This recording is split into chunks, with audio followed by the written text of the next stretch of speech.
एक छोटे से गांव में केतन नाम का एक गरीब किसान रहता था। उसका घर मिट्टी का था, परिवार बहुत छोटा, पत्नी मीता और एक बेटा सोहम। केतन के पास बस 2 बीघा जमीन थी, जिससे वो अपने परिवार का पेट भरता था।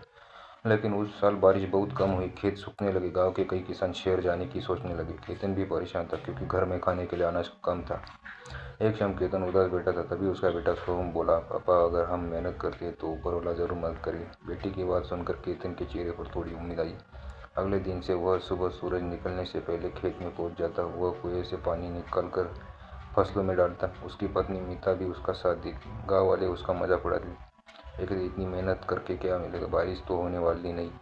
लेकिन केतन ने हार नहीं मानी। एक दिन गांव में एक बड़ा आदमी आया। उसने देखा कि पूरे गांव में सिर्फ केतन ही अपने खेत में मेहनत कर रहा है। बूढ़ा आदमी केतन के पास गया, बोला, बेटा, मेहनत कभी बेकार नहीं जाती।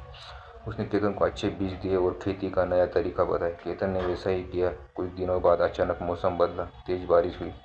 जिन किसानों ने खेती छोड़ दी थी, उनके खेत खाली थे, लेकिन केतन के खेत में नई फसल उग चुकी थी। धीरे धीरे उसकी फसल पूरे गांव में सबसे अच्छी होने लगी। मंडी में उसकी फसल अच्छे दामों में बिकी। पहली बार केतन के घर में खुशियाँ आई थी। उसने अपने बेटे को अच्छे स्कूल में दाखिला दिलाया और घर भी ठीक करवाए। गांव वाले अब उसकी तारीफ करते हैं।